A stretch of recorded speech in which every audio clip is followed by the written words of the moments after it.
What's happening, world? It's another day above Earth. I'm grateful for that. You should be too.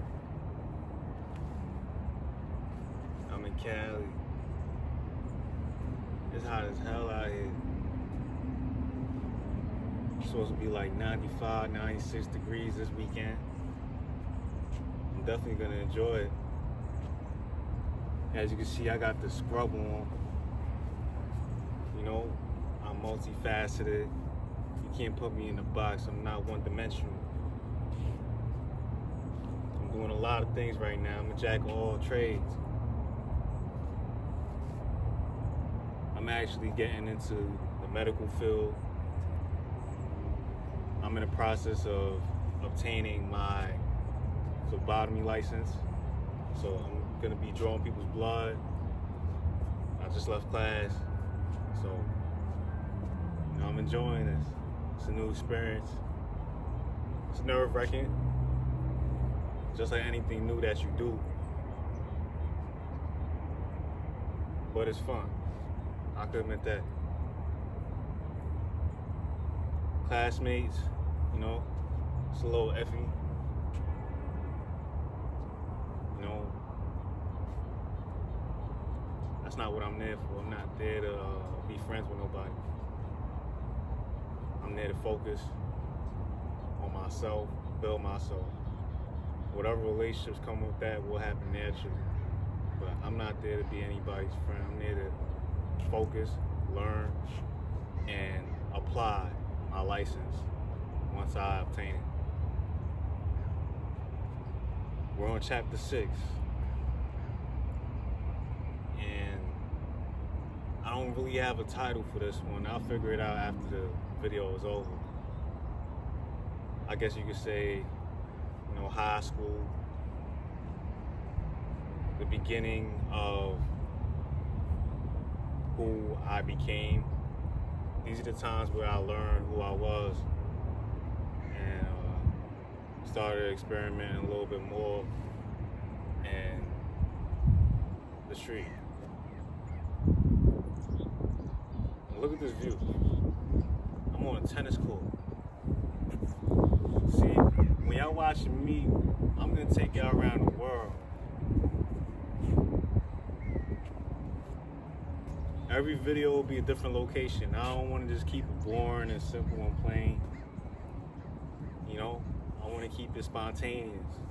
We're gonna keep it fire. We're gonna keep the flare going. We're gonna keep the flame going, you know?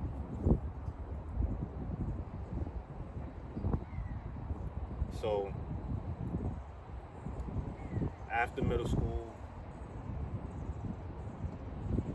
I went to St. Raymond's. That was the first high school I went to. It's an all-boys Catholic school. My mother, she enrolled me in it. I didn't like it. You know, it was a whole bunch of niggas. I don't want to be around a whole bunch of niggas. I did it for 1 year. It felt like a semester, really. But I did it for 1 year. And it was all right. We had this, principal. I believe it was the principal. His name was Mr. Sadia. And he would just walk around the hallways, walk in the classroom with a bullhorn, yelling. Just, making sure everybody was on point. He was cool. And then, it's crazy. Going to the school, I ran into that same group of people that I had issues with. The people I grew up with in Stevenson Commons. I ran into some of them there. But when I ran into them there, nothing escalated yet. But there was always some type of friction between us. I didn't start nothing, like I said. They never liked me. So a couple of the ball players, they just happened to go to St. Ray's because St. Ray's was a basketball school. That's what St. Ray's is known for, Parchester. So, that's what they did. They played ball there. And, you had Eagle Academy too. You got Scanlon, not too far. Uh, you know, so that's what the culture was in St. Raymond's basketball.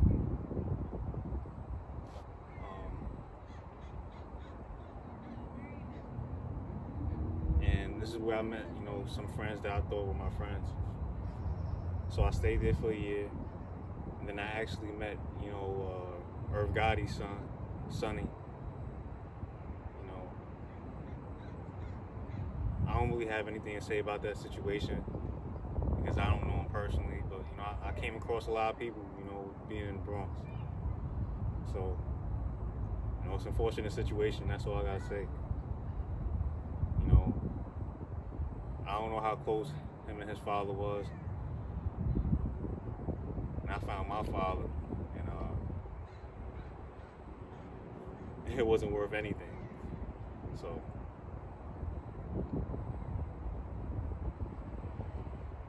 I stayed there for a year. While I was there, I just played basketball after school, and I ran into females.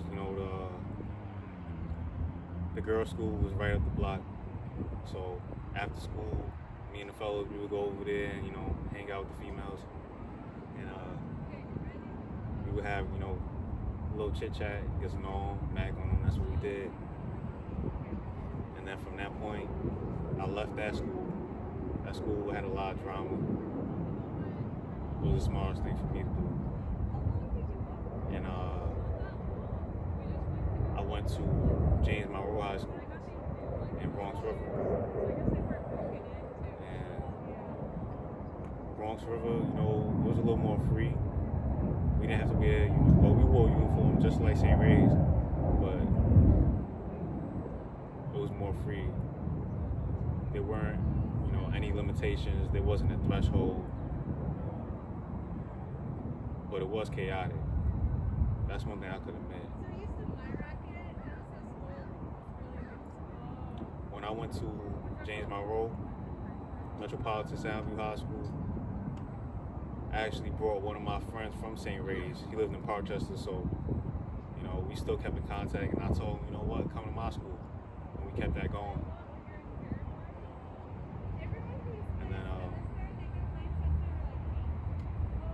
We're in James Monroe now, and we're getting the feel of things, and it's right in Bronx River.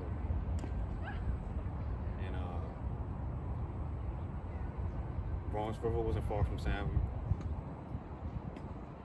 and projects was right there. So it was pretty, easy to adapt to. It wasn't that much different from Soundview. But the only thing is just that their community was closer to the school. So I'm getting situated, and it's pretty much, a continuation of what I was doing at St. Ray's. But when I got to James Monroe, I was really, fighting.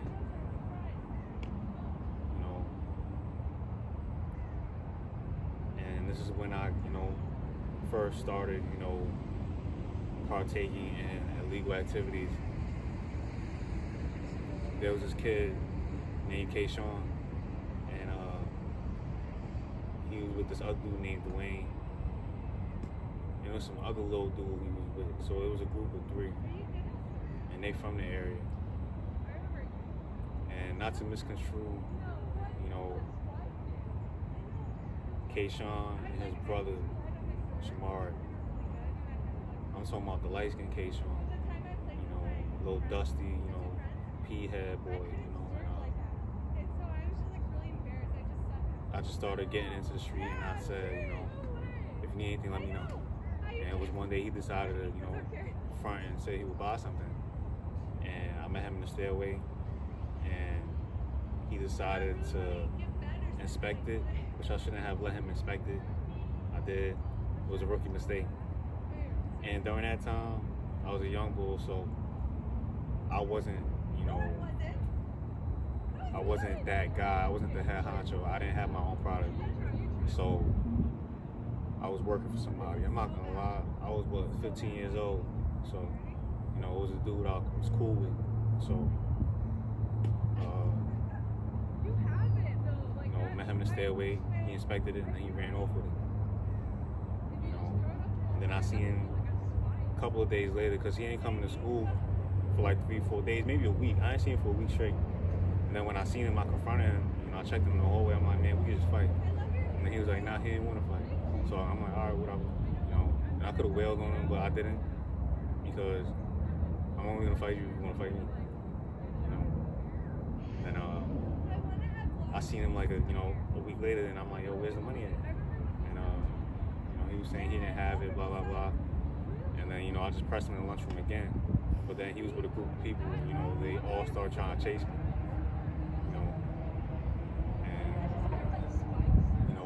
The dudes that I thought were my friends and I thought they were loyal people to me,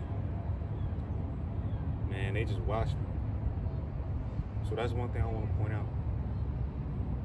Man, there's no such thing as friends out here. I would say you might have colleagues or associates that will hang with you if they can benefit, but if they can't benefit, man, they're not your friend. And then you got people in the background playing tennis. Like I said, I'm on a tennis court. So yeah, you're gonna hear a lot of stuff going on. Yeah, they just watched me. They were spectators in the game. So they were spectators in the game. I was in the front line. I was starting five.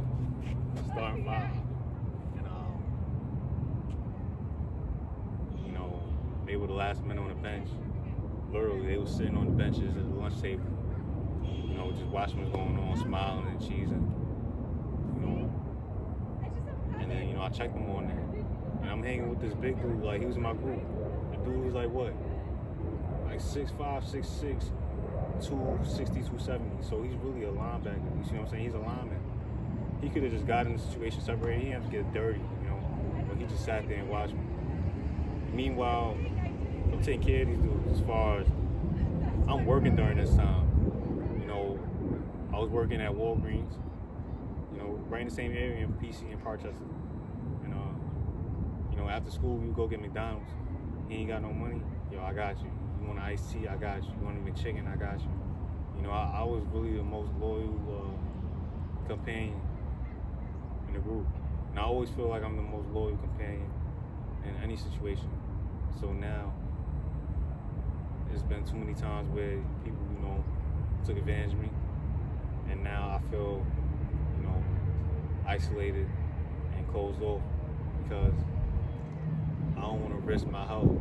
I don't want to risk my mentality, my mental health, or my safety. So now I just, I get low. I dodge situations. I dodge people. If it's organic, then I don't know. It's organic if I know you're willing to do something for me. I really haven't met that many people that will do something for me just off the strength, off a GP. Just like, all right, we're going to do this because I care about you. I haven't came across that. People only do things for you if there's something for them in return. So, from that situation, it opened my eyes. But I was still blind because, I'm like, man, I just want to be around people. I didn't want to be alone. Everybody's trying to fit into something. And, this is around the same time, I got affiliated, in my neighborhood and all that nonsense. And then there was another situation where, this dude, I'm not going to say his name because these guys aren't important. But the people I mentioned, I feel like they're important because we never had a problem with, there's always the people you actually get into it with. They were never really a problem. It's the people that's looking right at you, hanging out with you every day. So,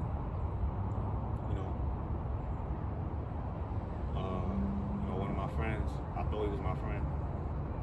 I go with him to Pelham Parkway. I'm not from around those parts. But, I'm like, all right, let's go over there, let's go play ball. So, I only went there one time. And I'm with the big dude, 6'5", 270, Jamaican. And, matter of fact, he wasn't there. this is when I was in St. Ray's. So yeah, I'm going back and forth with my story.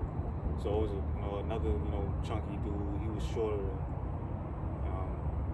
and I'm with the same dude that I brought from St. Ray's to Metropolitan Center in James Monroe High School. So I'm out there playing ball, and there's a dude that just comes up to me and he says, "Oh, are you this or are you that?" And I'm like, "Man, I don't know what you're talking about." I laughed in his face. And that goes back to the first video, Welcome to the Bronx. He's with a Spanish dude, and then he pulls out what he pulls out, pulling out a blade on me, big machete. So I'm like, shit, man, I can't fight y'all, so I ran. And, I decided to bring him to that school. The whole time, he could have backdoored me, you see what I'm saying? I didn't know. I still can't prove that, but he didn't help me. So that's not the first time he didn't help me. And then there's a situation that he got into over a woman. And, I was on that time, so I'm like, okay, that's the guy right there. And it was after school. So after school, we see him, spotted him, and then I hold him down. Started wailing him, breaking him down, doing what I do. And guess what the big dude did? So back to the, big Jamaican dude. He just watched, he didn't, partake in it. It's like I was always, I'm always the lackey, you see what I'm saying? Like, y'all ain't even paying me to do anything. Y'all just got me on doing, fucking stupid missions. And it's sad because I always was the leader as far as, make sure everybody was straight. If somebody needed advice, they can come to me. Once again, I always had the intellectual advantage. I always passed my classes. And if I didn't pass my classes because I stopped going to school, but I still, got my, high school diploma. Yeah, it's a lot. And then, yeah.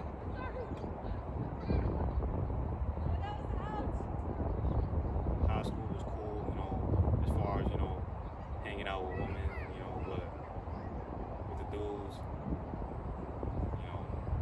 it always got mixy, it always got dangerous. And then even being around a woman, they got mixy, women were, willing to fight over me and all types of nonsense.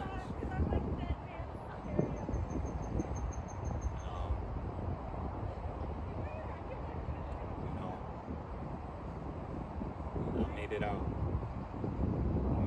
and I'm in a better situation. I could really care less, what, these people were doing at high school. And I know one thing, they never liked me. I was a soldier, I was loyal, and they never liked me. So everybody that I ever came across, and they gave me, the answer, because we can't see each other ever.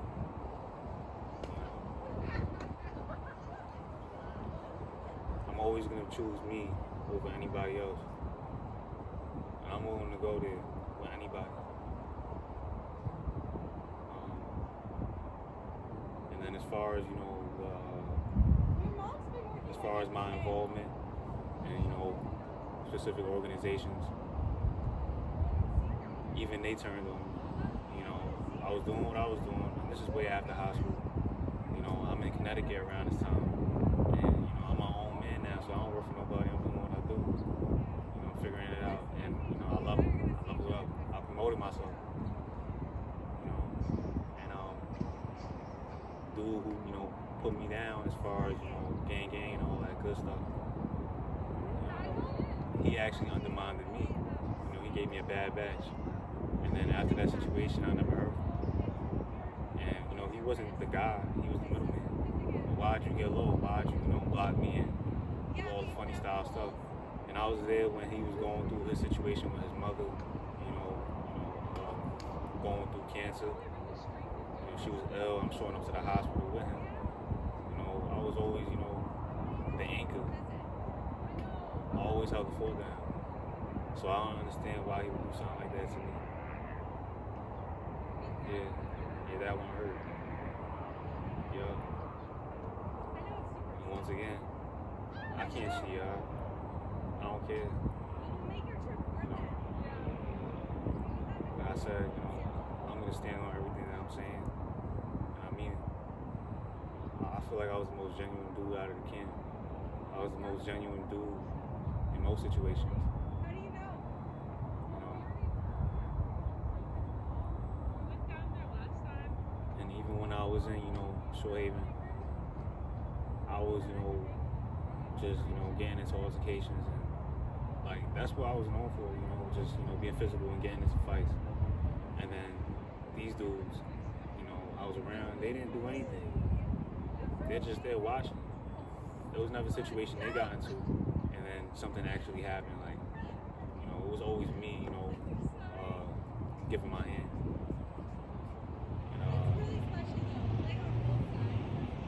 It's messed up. People just use you like leeches and discard you.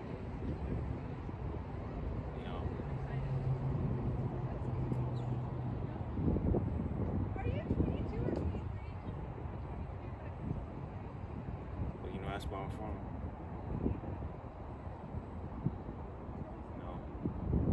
I'm in Cali now, and they call it the Wild Wild West. Yes, it is. Man, the Bronx is just wicked. They just want to smile around you, and really, they're just looking for an end.